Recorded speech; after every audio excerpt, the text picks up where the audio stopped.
ఒకటే కింద స్క్రోల్ అవుతున్న నెంబర్కి కాల్ చేసినట్టయితే డాక్టర్ గారి దగ్గరికి అయితే వెళ్ళొచ్చు అనమాట. డాక్టర్ గారు ఇందాకైతే చెప్తూ ఉన్నారు ఫీడింగ్ ఎక్కువగా రావాలి అంటే ఏం చేయాలి అని వాటి గురించి అయితే డిస్కస్ చేస్తూ ఉన్నాం.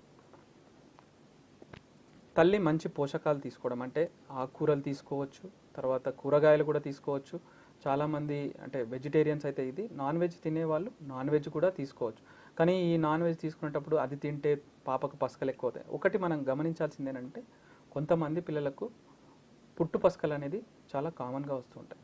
దీంట్లో పసకలు మొదటి రోజు కాకుండా రెండో రోజు వచ్చేటి పుట్టు పసకలు అంటారు. అవి చాలామందికి వస్తూ ఉంటాయి. వచ్చినప్పుడు మనము ఏం చేయాలి అని అంటే మన దగ్గర ఉన్న డాక్టర్ దగ్గర తీసుకుపోయి దాని తీవ్రత ఎక్కువ ఉందా లేదు. దాంతోపాటు ప్రతి ఒక్కటి తల్లి ఏదైతే తినగలుగుతుందో అవన్నీ తినిపించాలి. ఈ నార్మల్ డెలివరీ అయిన మదర్కి అయితే డెఫినెట్గా అన్నీ తినిపించడానికి ప్రయత్నం. తను తింటేనే తన పాలల్లో కావాల్సినటువంటి పోషకాలు అనేటివి వస్తాయి. తర్వాత పాప కానీ బాబు కానీ ఎదగడానికి దోహదపడుతుంది. ఇంకొకటి ఏంటంటే ఆపరేషన్ అయిన మదర్స్ అనుకోండి, వాళ్ళు ఏం చెప్తారంటే మేము ఇది తింటే చీమ్ వస్తుందంట పుండుకి, తర్వాత ఇన్ఫెక్షన్ ఎక్కువ అవుతుందంట. సో అటువంటి అనుకునే వాళ్ళు ఏం చేయొచ్చు అంటే మామూలు కూరగాయలు తినొచ్చు. తర్వాత ప్రోటీన్స్ అంటే ఈ సోయా ప్రోటీన్ కానీ మిల్ మేకర్ కానీ వాటిల్లో ప్రోటీన్ కంటెంట్ ఎక్కువ ఉంటుంది కాబట్టి అవి తీసుకోవచ్చు. ఆకుకూరలు తీసుకోవచ్చు, పాలు కూడా తాగొచ్చు. మంచి పోషకాలు వాళ్ళు ఏదైతే తినాలనుకున్నారో అది కూడా తినొచ్చు. కొంచెం నాన్ వెజ్ అనేది చూసుకొని అంటే కీమా లాంటివి అట్లా తీసుకోవచ్చు.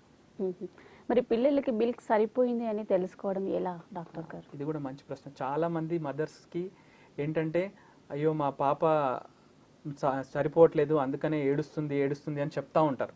సో నిజంగానే పాపకు పాలు సరిపోతున్నాయా లేదా అనేది ఎలా తెలుసుకోవచ్చు అంటే పాప పాలు తాగిన తర్వాత 1.5 నుంచి 2 గంటలు నిద్రపోతుంది అని అంటే సరిపోయినట్టు. దాంతోపాటు రోజుకి సగటుగా 6 నుంచి 8 సార్లు మూత్రం పోతుందా లేదా, ఈ 6 సార్లు మూత్రం పోతుందా లేదా అనేది ఎట్లా తెలుసుకోవచ్చు.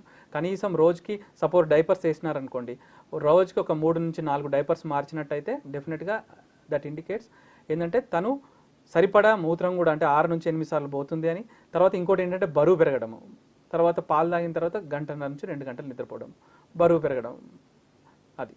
సో ఈ లక్షణాలు ఉన్నట్టయితే బరువు పెరగడము, 6 నుంచి 8 సార్లు మూత్రం పోవడము, తర్వాత పాలు తాగిన తర్వాత 1 నుంచి 2 గంటల నుంచి 2 గంటలు నిద్రపోయినట్టయితే సరిపోయినట్టు అని దాని అర్థం. ఓకే. అంటే డాక్టర్ గారు ఇందాక మీరు చెప్పారు పుట్టిన పిల్లలకి